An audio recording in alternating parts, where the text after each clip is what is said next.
my back. My fellow leaders, today is the fourth time I've had the great honor of speaking to this assembly as President of the United States. It'll be my last. I've seen a remarkable sweep of history. I was first elected to office in the United States of America as a U.S. Senator in 1972. Now, I know I look like I'm only 40. I know that. I was 29 years old. Back then, we were living through an inflection point, a moment of tension and uncertainty. The world was divided by the Cold War. The Middle East was headed toward war. America was at war in Vietnam. At that point, the longest war in America's history. Our country was divided and angry, and there were questions about our staying power and our future. But even then, I entered public life not out of despair, but out of optimism. The United States and the world got through that moment. It wasn't easy or simple without significant setbacks. But we go on to reduce the threat of nuclear weapons through arms control, and then go on to bring the Cold War itself to an end. Israel and Egypt went to war, but then forged a historic peace. We ended the war in Vietnam. The last year in Hanoi, I met with the Vietnamese leadership. We elevated our partnership to the highest level. It's a testament to the resilience of the human spirit and the capacity for reconciliation. That today the United States and Vietnam are partners and friends.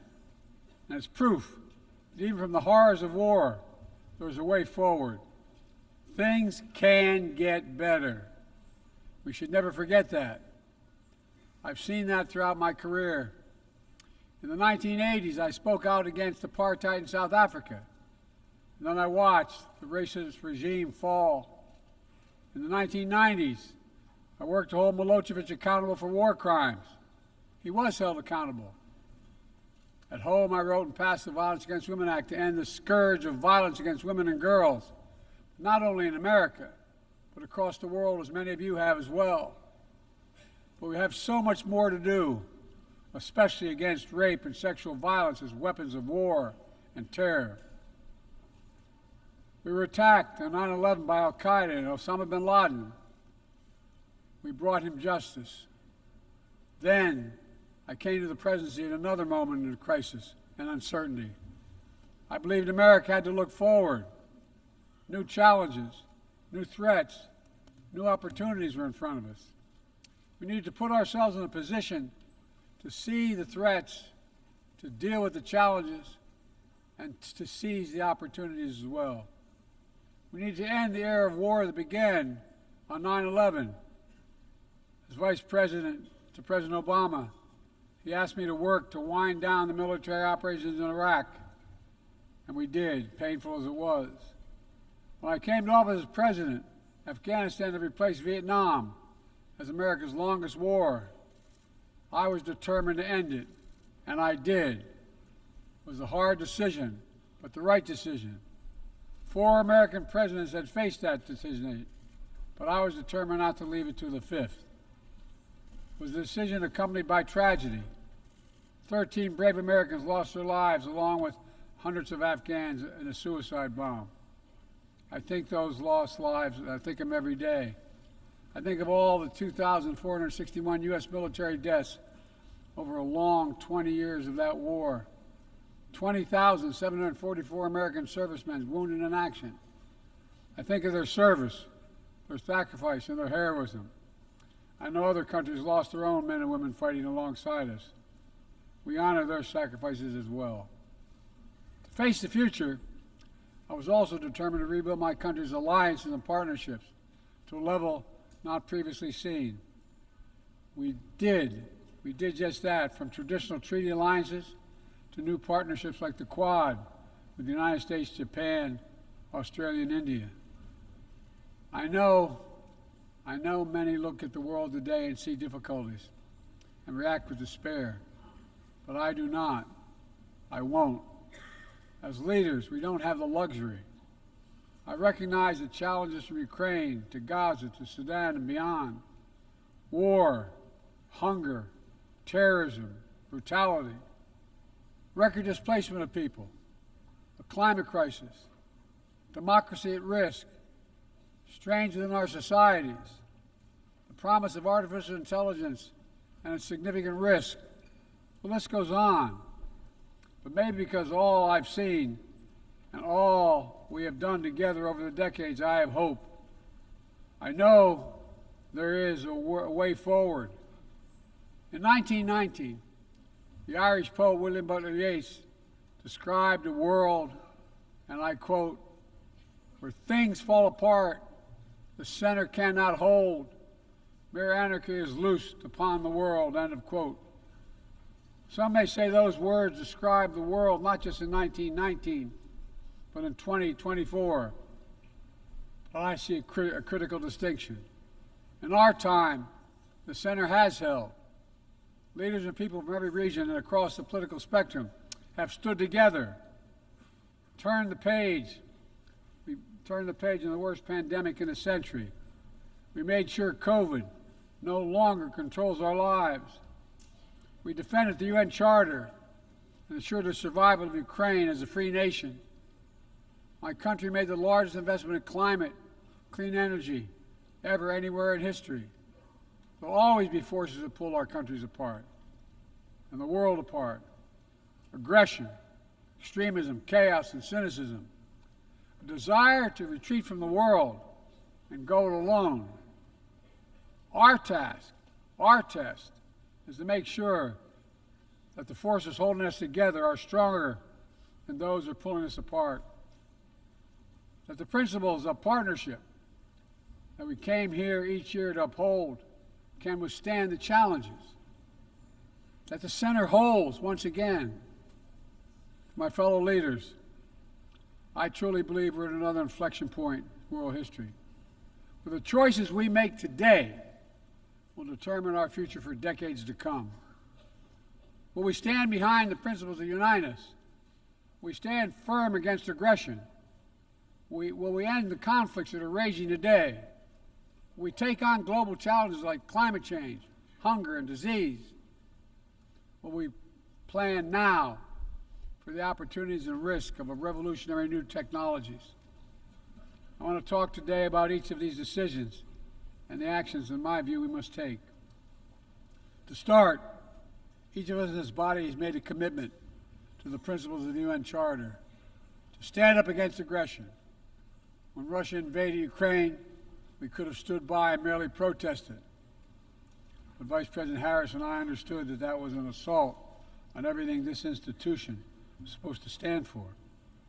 And so, my direction, America stepped into the breach, providing massive security and economic and humanitarian assistance. Our NATO allies and partners in 50-plus nations stood up as well. But most importantly, the Ukrainian people stood up. I asked the people of this chamber to stand up for them. The good news is Putin's war has failed and at his core aim. He set out to destroy Ukraine, but Ukraine is still free. He set out to weaken NATO, but NATO is bigger, stronger, and more united than ever before, with 2 new members, Finland and Sweden. But we cannot let up. The world now has another choice to make. Will we sustain our support to help Ukraine win this war and preserve its freedom, or walk away and let aggression be renewed and a nation be destroyed? I know my answer. We cannot grow weary. We cannot look away. And we will not let up on our support for Ukraine. Not until Ukraine wins a just and durable peace in the UN Charter.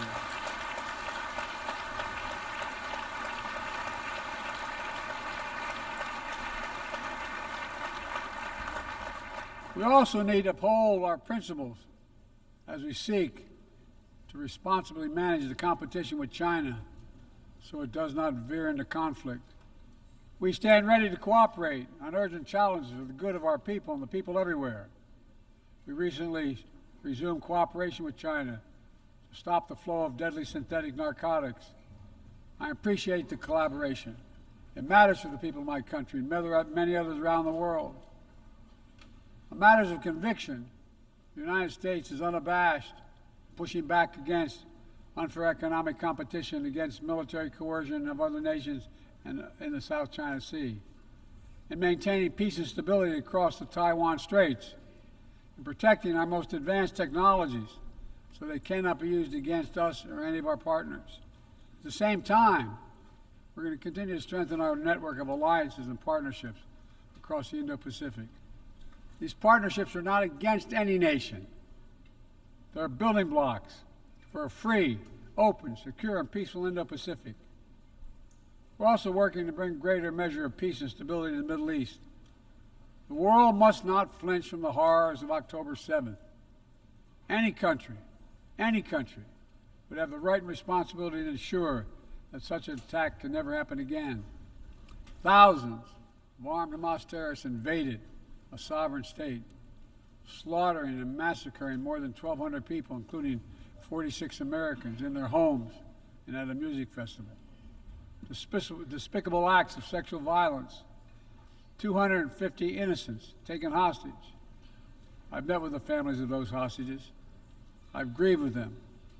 They're going through hell. Innocent civilians in Gaza are also going through hell. Thousands and thousands killed, including aid workers. Too many families dislocated, crowding into tents, facing a dire humanitarian situation. They did not ask for this war that Hamas started. I put forward with Qatar and Egypt a ceasefire and hostage deal. It's been endorsed by the UN Security Council. Now is the time for the parties to finalize its terms, bring the hostages home, and secure security for Israel and Gaza free of Hamas' grip, ease the suffering in Gaza, and end this war. On October 7th,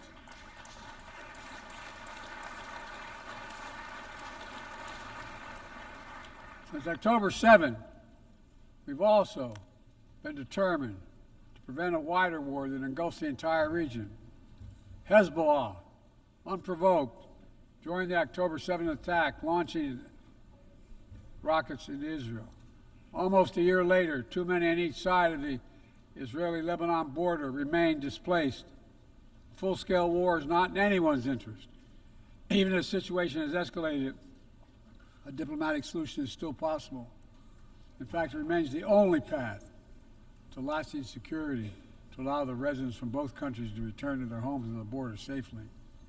And that's what we're working tirelessly to achieve. As we look ahead, we must also address the rise of violence against innocent Palestinians on the West Bank and set the conditions for a better future, including a two-state solution where the world, where Israel enjoys security and peace and full recognition and normalized relations with all its neighbors, where Palestinians live in security, dignity, and self-determination in a state of their own.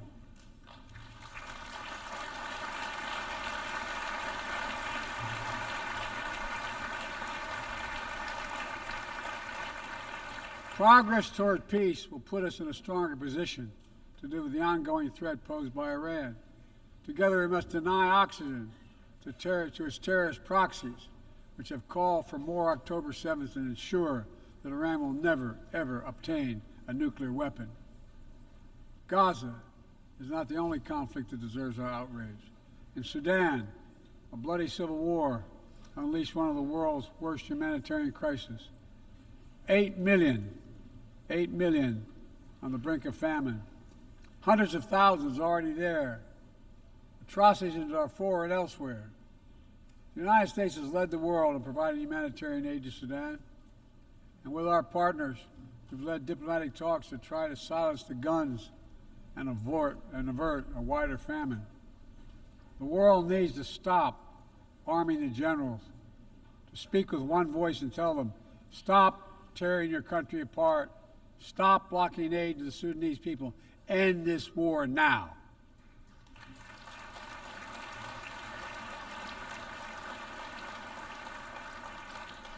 But people need more than the absence of war. They need a chance to live in dignity. They need to be protected from the ravages of climate change, hunger, and disease.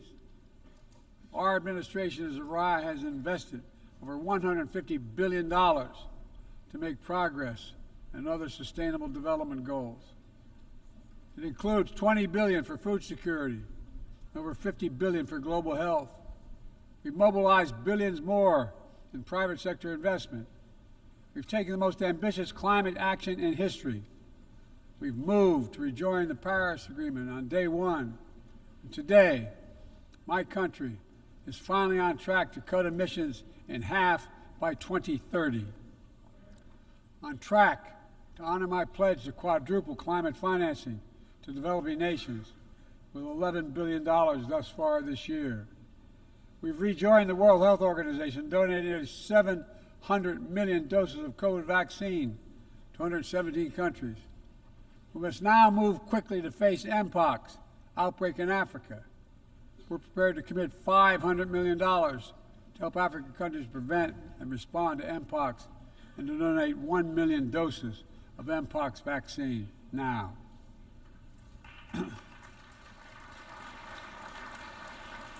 We call on our partners to match our pledge and make this a billion-dollar commitment to the people of Africa. Beyond the core necessities of food and health, the United States, the G7, and our partners have embarked on an ambitious initiative to mobilize and deliver significant finance to the developing world. We're working to help countries build out their infrastructure, to clean energy transition, to their digital transformation, to lay new economic foundations for a prosperous future. It's called the Partnership for Global Infrastructure and Investment. We've already started to see the fruits of this emerge in Southern Africa and Southeast Asia and in the Americas. We have to keep it going. I want to get things done together. In order to do that, we must build a stronger, more effective, and more inclusive United Nations. The UN needs to adapt and bring new voices and new perspectives. That's why we support reforming and expanding the membership of the UN Security Council.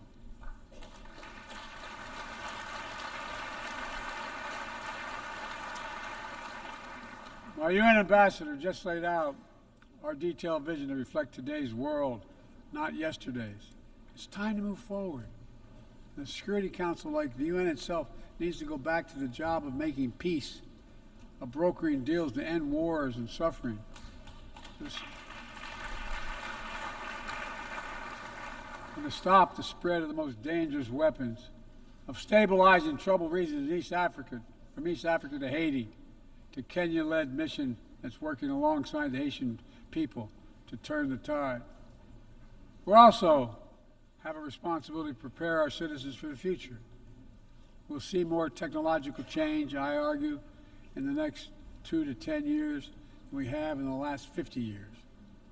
Artificial intelligence is going to change our ways of life, our ways of work, and our ways of war. It could usher in scientific progress at a pace never seen before, and much of it could make our lives better. But AI also brings profound risks, from deep fakes to disinformation, to novel pathogens, to bioweapons. We've worked at home and abroad to define the new norms and standards. This year, we achieved the first ever General Assembly resolution on AI to start developing global rules of the road. We also announced a declaration on the responsible use of AI, joined by 60 countries in this chamber. But let's be honest, this is just the tip of the iceberg, what we need to do to manage this new technology. Nothing is certain about how AI will evolve or how it will be deployed. No one knows all the answers. My fellow leaders, it's with humility I offer 2 questions. First, how do we as an international community govern AI? As countries and companies race to uncertain frontiers, we need an equally urgent effort to ensure AI's safety, security, and trustworthiness. As AI grows more powerful, It also must grow more responsive to our collective needs and values. Benefits of all must be shared equitably. It should be harnessed to narrow, not deepen digital divides. Second, will we ensure that AI supports rather than undermines the core principles that human life has value and all humans deserve dignity. We must make certain that the awesome capabilities of AI will be used to uplift and empower everyday people, not to give dictators more powerful shackles on the human spirit. In the years ahead, there may well be no greater test of our leadership than how we deal with AI. Let me close with this. Even as we navigate so much change, one thing must not change. We must never forget who we're here to represent. We, the people. These are the first words of our Constitution, the very idea of America. They inspired the opening words of the UN Charter. I made the preservation of democracy the central cause of my presidency. This summer, I faced a decision whether to seek a second term as president. It was a difficult decision. Being president has been the honor of my life. There's so much more I want to get done. As much as I love the job, I love my country more.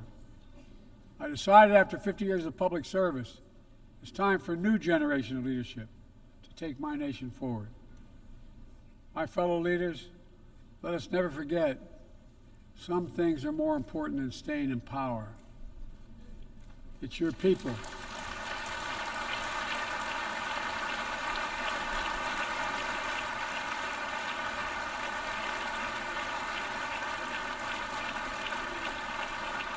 It's your people that matter the most. Never forget, we are here to serve the people, not the other way around. Because the future will be won by those who unleash the full potential of their people, to breathe free, to think freely, to innovate, to educate, to live and love openly without fear. That's the soul of democracy. It does not belong to any one country. I've seen it all around the world, in the brave men and women who ended apartheid, brought down the Berlin Wall, fight today for freedom and justice and dignity. We saw it, that universal yearning for rights and freedom in Venezuela, where millions cast their vote for change that hadn't been recognized. But it can't be denied. The world knows the truth. We saw in Uganda LGBT activists demanding safety and recognition of their common humanity. We've seen citizens across the world peacefully choosing their future, from Ghana to India to South Korea, nations representing 1/4 of humanity who will hold elections this year alone. It's remarkable, the power of we the people, that makes me more optimistic about the future than I've ever been. Since I was first elected to the United States Senate in 1972, every age faces its challenges. I saw it as a young man. I see it today. But we are stronger than we think. We're stronger together than alone. And what the people call impossible is just an illusion. Nelson Mandela taught us, and I quote, "It always seems impossible until it's done. It always seems impossible until it's done." My fellow leaders, there is nothing that's beyond our capacity if we work together. Let's work together. God bless you all, and may God protect all those who seek peace. Thank you.